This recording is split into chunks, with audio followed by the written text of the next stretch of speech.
بھائی دنیا کے سارے بڑے عالموں کو گھوٹ کر ایک جگہ کر دیں، کوئی حضرت آدم سے تو بڑا عالم نہیں ہے۔ انہوں نے کون سی کتاب لکھی؟ حضرت ابراہیم سے بڑا تو کوئی نبیوں کے زمانے میں کوئی عالم نہیں تھا، انہوں نے کون سی کتاب لکھی؟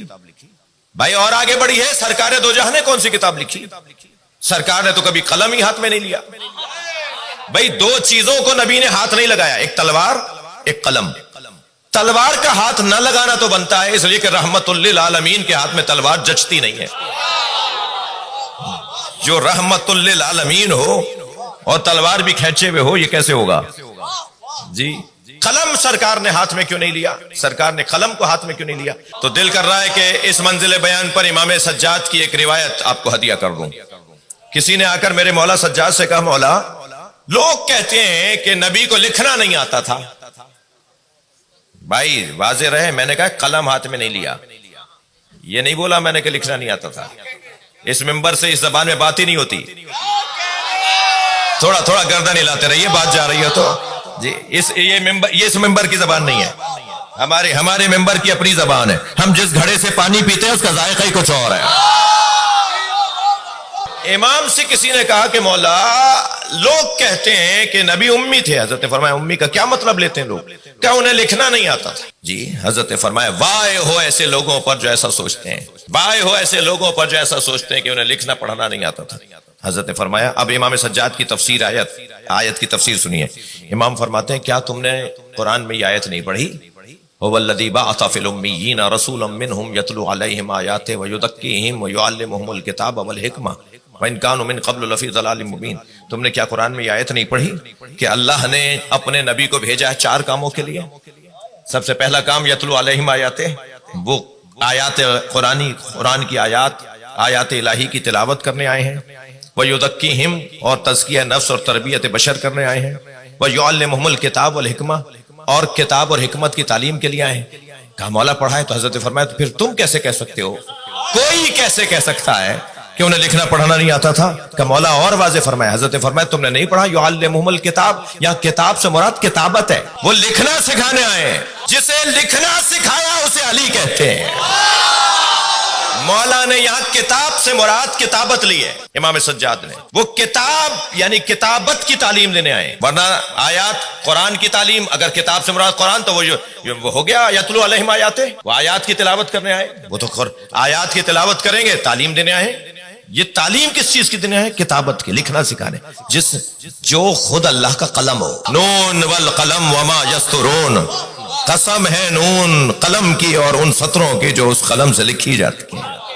وہ قلم کون ہے؟ سرکار فرما رہے ہیں اول ما خلق اللہ نوری، سب سے پہلے اللہ نے مجھ مصطفیٰ کے نور کو بنایا۔ صفحہ پلٹا تو ایک اور حدیث نظر آئی، اول ما خلق اللہ العقل، اللہ نے سب سے پہلے عقل کو خلق کیا۔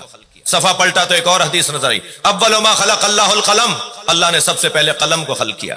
بھئی ایک ایسے بیان اور ایسے موڑ پر اور ایسے بیان پر آ پہنچا ہوں کہ میرا دل کر رہا ہے کہ میں کچھ ہدیے دیتا چلا جاؤں۔ اول ما خلق اللہ نوری، اول ما خلق اللہ العقل، اول ما خلق اللہ القلم۔ یہ حدیث کا تضاد ہے، یا نور پہلے بنا، یا عقل پہلے بنی، یا قلم پہلے بنا۔ یہ 3 باتیں خود سرکار کیوں فرما رہے ہیں؟ یہ حدیث کا تضاد نہیں ہے، حدیث ایک کی دوسری تفسیر ہے۔ جو نور مصطفیٰ ہے وہی عقل ہے، جو عقل ہے وہی قلم ہے۔ لہذا سب سے پہلے اللہ نے جس قلم کو بنایا اسے محمد کہتے ہیں۔ ایک ایسی حدیث ہدیہ کرنے جا رہا ہوں جو میں نے شاید مجھے یاد نہیں آ رہا کہ میں نے کوئی 10 سالوں میں پڑھی ہو، میں آپ کو ہدیہ کرنے جا رہا ہوں۔ اول من کتب بالقلم، سب سے پہلے جس نے قلم سے لکھا وہ ادریس، وہ حضرت ادریس علیہ السلام ہے۔ حدیث سنا رہا ہوں، اول من کتب بالقلم وهو ادریس کتب بالقلم علیہ، سب سے پہلا لفظ علی لکھا۔ بھائی محنت کرو نا، فضائل لے کر آؤ نا۔ اچھا اگر ہم یہ لے لیں کہ قلم نور مصطفیٰ اور پہلی تحریر علی، جس قلم سے علی لکھا جائے وہ قلم محمد، جس سے پہلی تحریر لکھی جائے وہ علی، تو پھر یہ حدیث سمجھ میں آ جاتی ہے، انا والی من نور واحد۔ دیکھیں نا حدیثوں سے کیسے جڑ رہی ہیں، کیسے ایک حدیث دوسرے حدیث کو اور کھولتی چلی جاتی ہے، ایک دوسرے کی تفسیر کرتی نظر آتی ہے۔ دقت چاہوں گا، سرکار نے قلم جو ہاتھ میں نہیں لیا وہ یہ وجہ نہیں تھی کہ معاذ اللہ لکھنا نہیں آتا تھا، یہ وجہ نہیں تھی، وہ وجہ کچھ اور ہے۔ اور وہ وجہ یہ ہے کہ اگر ایک مرتبہ بھی کس نے اچھا مولا علی نے تو دیکھا، بی بی ختیجہ نے تو دیکھا، سیدہ نے تو دیکھا کیسے لکھتے ہیں، کیسے لکھاتے ہیں، کیسے سمجھاتے ہیں، مگر اگر ان لوگوں نے ایک مرتبہ بھی، جن لوگوں کا کام ہی دیکھ کر کچھ اور دیکھنا ہوتا ہے، اگر ان لوگوں نے ایک مرتبہ بھی نبی کو لکھتے ہوئے دیکھ لیا ہوتا تو کہتے قرآن انہوں نے لکھا ہے، اللہ کا کلام ہے، اللہ ہی کا رہے، ہم قلم کو ہی ہاتھ نہیں لگائیں گے۔ وہ جو علم مجسم، سرکار نے کوئی کتاب لکھی؟ مولا علی نے لکھی؟ نہیں، نہج البلاغہ مولا علی کی کتاب نہیں ہے، بلکہ نقن صاحب کا جملہ ہے، مجھے جس کا جو محنت ہو نا اسی کے نام سے پڑھنی چاہیے۔ نقن صاحب کا بڑا حسین جملہ ہے، فرماتے ہیں نہج البلاغہ علم علی کا نام نہیں ہے، کشکول سید رضی کا نام ہے۔ علی کے دروازے پہ کشکول لیے کھڑے تھے، جو بھیک میں مل گیا اس کا نام نہج البلاغہ رکھ دیا۔ جی جی، مولا علی نے کوئی کتاب نہیں لکھی، امام حسن نے، امام حسین نے، امام سجاد نے۔ یہ دعاؤں کا مجموعہ صحیفہ سجادیہ، یہ حضرت عبداللہ ابن علی اور حضرت زید ابن علی، زید شہید، زیدی سادات کے مورث اعلیٰ، انہیں امام سجاد نے املا کروائی تھی، لکھوایا حضرت نے خود، پہلے اللہ کی بارگاہ میں مناجات کی اور پھر فرمایا کہ لکھو، اور پھر انہوں نے اپنے شاگردوں کو لکھوائی، پھر انہوں نے اپنے شاگردوں کو لکھوائی، اور پھر ان فلان ہوتے ہوتے ان زید ابن علی، ان علی ابن الحسین، یہ ان دعاؤں کی سند ہے۔ جی ممکن ہے کسی کالج یونیورسٹی میں، کسی ادارے میں آپ سے کوئی پوچھ لے کہ جی صحیفہ سجادیہ کی سند کیا ہے۔ مجھے ایک جہاز میں ایک مفتی صاحب نے پوچھا، انہیں اس بات کا وہ ہے، تو ہم نے تو ان کو ایک تو سند بتا دی، پھر ہم نے کہا جی نہج البلاغہ اور صحیفہ سجادیہ سند کی محتاج نہیں ہے، ہونا تو چاہیے، بتانا چاہیے، بتا دیا ہم نے، اور ہے بھی، سند بھی ہے، نہج البلاغہ کی بھی سند ہے اور صحیفہ سجادیہ کی بھی سند ہے۔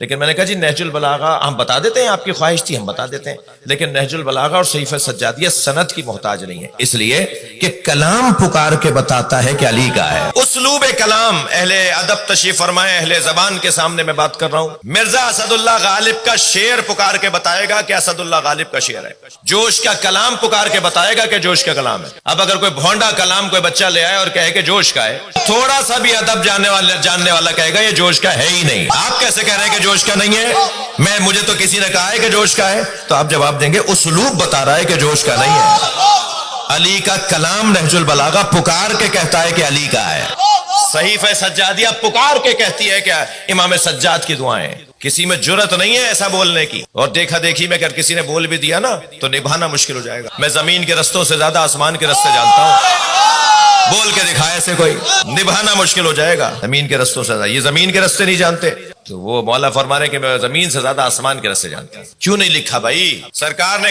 کتاب، مولا علی نے کتاب، امام سجاد نے کتاب، امام حسین نے کتاب کیوں نہیں لکھی؟ بڑی محنت کا جملہ ہے، خون جگر جمع کر کے ایک دفعہ دے رہا ہوں آپ کو۔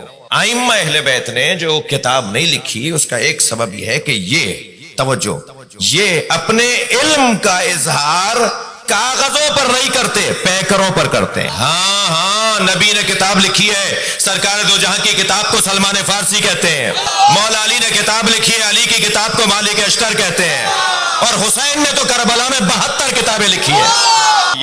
یہ اپنے علم کا اظہار پیکروں، اللہ جب اپنے علم کا اظہار کرتا ہے تو وہ پیکر پر کرتا ہے۔ میں طالب علم ہوں، کوئی مجھے دکھا دے، بتائے، ڈھونڈنے چلا جاؤں گا کہ جب قرآن نازل ہوا تو کچھ صفحہ اترا تھا آسمان سے، کسی تختی پہ لکھ کر آیا تھا قرآن، اور جبریل نے آ کے پیش کیا، رسول اللہ تختی آئی ہے، اس پہ آیت لکھی بھی آئی ہے۔ کسی کاغذ پر سرکار کو لا کے دیا تھا کہ یا رسول اللہ یہ آسمان سے کاغذ اترا ہے، یہ آیت نازل ہوئی ہے۔ اللہ نے اپنا علم کاغذ اور تختیوں اور پتھروں پر نہیں اتارا ہے۔ بھائی پتھروں اور کاغذوں میں دم کہاں ہے؟ یہ تو اگر پہاڑ پر اتر جاتا، قرآن کہہ رہا ہے لو انزلنا علی جبل، اگر ہم نے اسے جبل پر، پہاڑ پر اتارا ہوتا تو آپ کیا دیکھتے؟ لرأیتہ خاشعا متصدعا من خشیۃ اللہ، تو یہ خشیت پروردگار سے ریزہ ریزہ ہو جاتا ہے۔ تو کاغذ اور پتھر کے اوپر کہاں دم ہے؟ پہاڑ پر نہیں اتر سکتا تھا، یہ اترا ہے ڈائریکٹ قلب مصطفیٰ پر، قلب مصطفیٰ پہ۔ اللہ نے اپنے علم کا اظہار جہاں کیا ہے، جہاں علم اتارا ہے وہ قلب مصطفیٰ ہے۔ جہاں اللہ اپنا علم قرار دیتا ہے اسے کہتے ہیں ایبت علم اللہ، اللہ کا علم رکھنے کی جگہ۔ اللہ کا علم جہاں رکھا جاتا ہے وہ قلب مصطفیٰ ہے یا جگر مرتضیٰ ہے یا وجود مرتضیٰ ہے، یہ اللہ کا علم رکھنے کی جگہ ہے۔ علم الہی کے مخزن کو نبی اور آل نبی کہا جاتا ہے۔ وہاں اظہار ہوگا. سبحان اللہ. اللہ تیرا کیا شکر اور کیسے سجدہ کیا جائے کہ تو نے جس دروازے پہ ہمیں لا بٹھایا ہے اس سے اچھا دروازہ نہیں ہے. دنیا کہاں بیٹھی ہے مجھے اس سے غرض نہیں، مگر ہم جہاں بیٹھے ہیں وہاں سے جنت کا رستہ بنتا ہے، ترقی کی راہیں کھلتی ہیں، کمالات کے رستے بنتے ہیں، اطمینان کی دولت نصیب ہوتی ہے. ساری دولت ایک طرف اور اطمینان قلب ایک طرف، اس سے بڑھ کر کوئی دولت نہیں.